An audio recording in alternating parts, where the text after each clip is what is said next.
మునగడానికి ఆ మాజీ మంత్రి గారే కారణం అని నాకు ఫిర్యాదు వచ్చింది. వీటిని వాస్తవాలను పరిశీలించి దాని మీద కఠినమైన చర్యలు తీసుకోవడానికి అవసరమైన చర్యలు చేపట్టాలని చెప్పి రెవెన్యూ మంత్రి గారికి సూచన చేసిన. కలెక్టర్ గారికి కూడా, ఖమ్మం కలెక్టర్ గారికి కూడా నేను ఆదేశాలు ఇస్తున్నా. దాని రిలేటెడ్ ఇష్యూస్ ఏమున్నా అవి హైకోర్టులో ఉన్నాయా, లోయర్ కోర్టులో ఉన్నాయా, ఇతర శాఖల దగ్గర ఏమైనా మేనేజ్మెంట్ జరిగిందా, ఆ కబ్జాలకు సహకరించిన అధికారుల మీద చర్యలు తీసుకోవడానికి అవసరమైన చర్యలు తీసుకోవాలి. ప్రభుత్వం నుంచి అనుమతి తీసుకోవాలి. కోర్టులలో ఏమైనా కేసులు పెండింగ్ ఉంటే వాటి మీద కూడా స్పష్టమైన నిర్ణయం తీసుకోవాలి. ఎందుకంటే ఇంకా ఉపేక్షిస్తే ఇంకా అది మనల్ని కబలిస్తుంది. ఇవాళ జరుగుతున్న పరిణామాలు, పేదోళ్ళ ప్రాణాలు, ఆస్తుల నష్టం పోయిన తర్వాత కూడా ఇంకా ప్రభుత్వం మీనమేషాలు లెక్క పెట్టుకుంటూ కూర్చుంటే ఇది మంచిది కాదు. కాబట్టి నేను స్పష్టంగా మీడియా మిత్రుల ద్వారా తెలంగాణ రాష్ట్రంలో ఉండే అందరు అధికారులకు నేను ఆదేశాలు ఇస్తున్నా. ముఖ్యంగా చెరువులను ఆక్రమించుకున్న ఎంతటి వారున్నా తొలగించాల్సిందే. దీనికి మొదట నివేదికలు తయారు చేయండి. హడావిడి చేయడం వల్ల ప్రయోజనం లేదు. పకడ్బందీగా నివేదికలు తయారు చేసి ఆక్రమణలు గుర్తించి అవసరమైతే కోర్టు నుంచి అనుమతి తీసుకుందాం. ఈ ఆక్రమణలు తొలగించడానికి విధి విధానాలు పాటించుకుంటూనే పక్కాగా చర్యలు తీసుకుందాము. ప్రభుత్వం ఇది ఒక ప్రత్యేక కార్యాచరణ కింద తీసుకుంటుంది.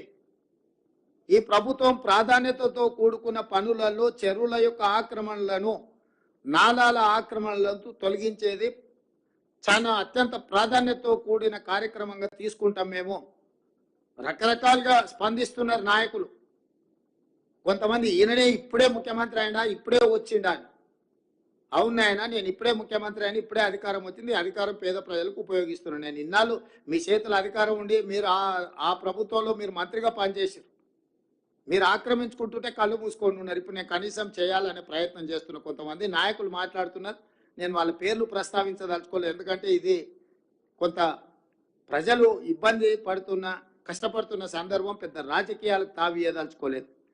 ఇక రెండవది, అమెరికాలో జల్సాలలో మునిగి తేలుతున్నాయని కూడా ట్విట్టర్లో మా ప్రభుత్వాల మీద, మంత్రుల మీద దాడి చేస్తున్నాడు. నిజంగానే నీకు కన్సర్న్ ఉంటే 4 రోజుల నుంచి ప్రతిపక్ష నాయకుడు ఒక పలుకు కూడా పలకలే, బయట కూడా కనిపిస్తలేడు. ఆయన ఎక్కడున్నాడో తెలియదు. ఆయన పుత్రుడు అమెరికాలో జల్సాలు చేసుకుంటూ ఆయన ప్రభుత్వం మీద బురద జల్లే ప్రయత్నం చేస్తున్నాడు. 4 రోజుల తర్వాత మేము ప్రశ్నిస్తే ఇవాళ ఒక ఆయన బయలుదేరాడు, సూర్యాపేట పోయినట్ట, ఆ నుంచి ఖమ్మం పోయినట్ట. 100 ఎలుకలు తిరిగిన పిల్లి తీర్థయాత్రలు పోయిందంట. ఇంక ఇట్లాంటి తప్పులు చేయనని 10 ఏళ్ల నుంచి ఆక్రమించుకున్నది మీరే. ఖమ్మంకు వెళ్ళిన మాజీ సాగునీటి పారుదల శాఖ మంత్రి హరీష్ రావు గారు, మిమ్మల్ని సూటిగా నేను అడుగుతున్నా, మీ మాజీ మంత్రి పువ్వాడ అజయ్ ఆక్రమించుకున్న కాలువల్ని తొలగించడానికి మీరు ఖమ్మంలో డిమాండ్ చేయగలరా? నేను మీ దగ్గరికి అధికారులను పంపిస్తాను. ఎందుకంటే మీరు గతంలో చెరువులకు సంబంధించిన minor irrigation and major irrigation మినిస్టర్గా మీరు పనిచేసినారు. రాష్ట్రం పట్ల పూర్తిగా సంపూర్ణమైన అవగాహన ఉందని మీరు పదే పదే మాట్లాడుతుంటారు హరీష్ రావు గారు. పువ్వాడ అజయ్ ఆక్రమించుకున్న కాలువలను తొలగించడానికి మీరు చిత్తశుద్ధితోని మీరు సహకరిస్తారా?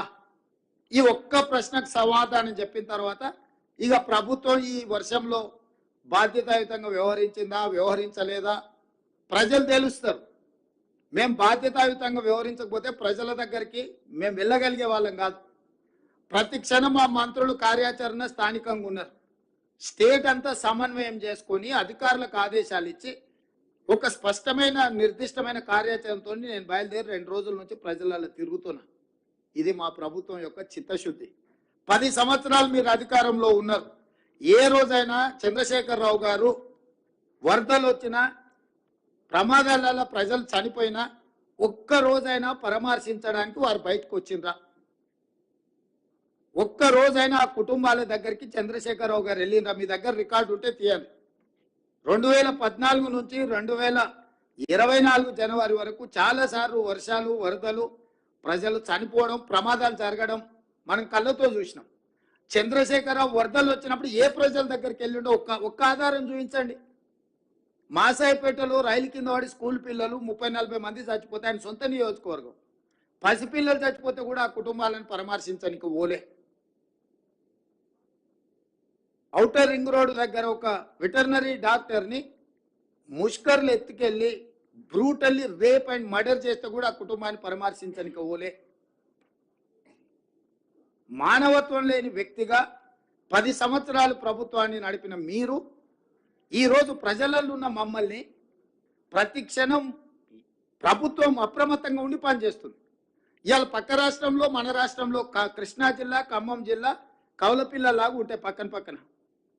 ఒకే రకమైన వర్షము, ఒకే రకమైన పరిస్థితులు ఉంటే అవతలెంత జరిగింది నష్టం, యువతలెంత జరిగిందో ఒక అంచనా వేయండి.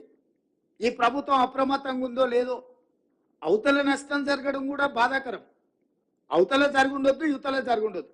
కాకపోతే ఈ ప్రభుత్వం అప్రమత్తంగా ఉందా లేదా అనే దానికి ఒక సరిపోల్చుకోవడానికి రెండు పక్కనే ఉన్నాయి. మీరే చెప్తారు అవతల రాష్ట్ర ముఖ్యమంత్రి గారు అప్రమత్తంగా ఉన్నారు, సంతోషం, మంచిది. వారి అనుభవంతో అప్రమత్తంగా ఉండి ఆ జిల్లాను ఆ రాష్ట్రాన్ని ఆదుకోవడానికి ప్రయత్నం చేసి, అదే సందర్భంలో ఈ రాష్ట్ర ముఖ్యమంత్రి కూడా 24 గంటలు కంటిన్యూస్గా 30 తారీఖు నుంచి ఈ రోజు వరకు కంటిన్యూస్గా పర్యవేక్షిస్తూనే ఉన్నాం, చర్యలు తీసుకుంటూనే ఉన్నాం. రెండింటిని పోల్చి చూడండి. మరి అవతల రాష్ట్రంలో ప్రతిపక్ష నాయకుడు లేకపోతే మా నాయకురాలు షర్మిల గారు ప్రజలకి వెళ్ళి కష్టపడ్డోళ్ళ దగ్గర, ఇక్కడ ఉన్న ప్రతిపక్ష నాయకుడు ఎక్కడున్నాడు? అసలు ఉన్నాడా? ఎందుకు కనిపిస్తలేడు? ఎందుకు మాట్లాడతలేడు? ఆయన కొడుకెక్కడ ఉన్నాడు? అమెరికాలో లేడా? అమెరికాలో జల్సాలు చేయట్లేదా?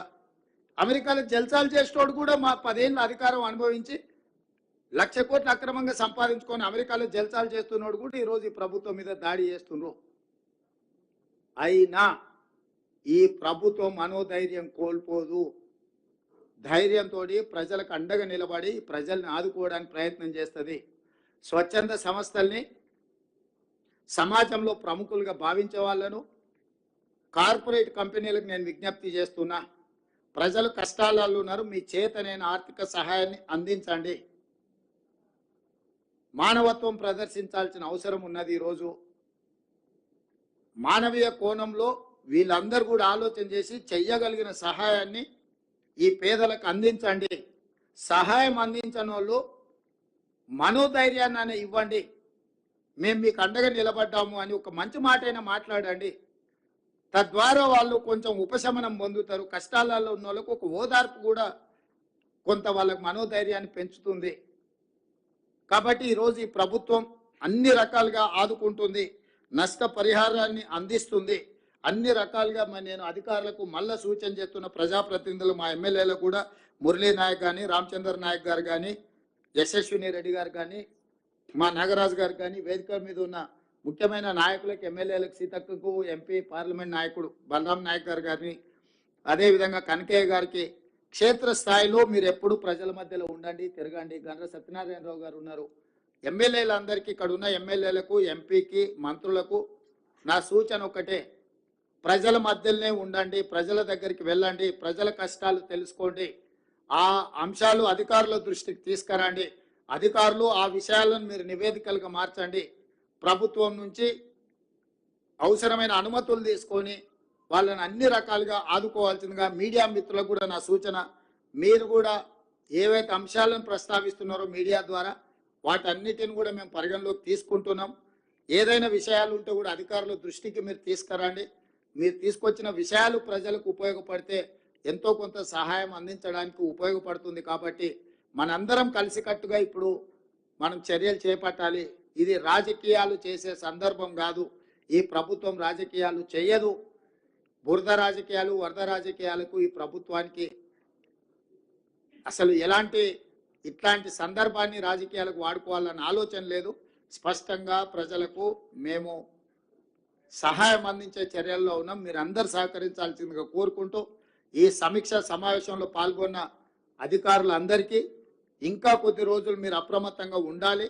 మీరందరూ జాగ్రత్తగా వ్యవహరించి ప్రజలకు అందుబాటులో ఉండి సహాయక చర్యలు అందించాల్సిందిగా మీకు అందరికి సూచన చేస్తూ సెలవు తీసుకుంటున్నాను. ధన్యవాదాలు.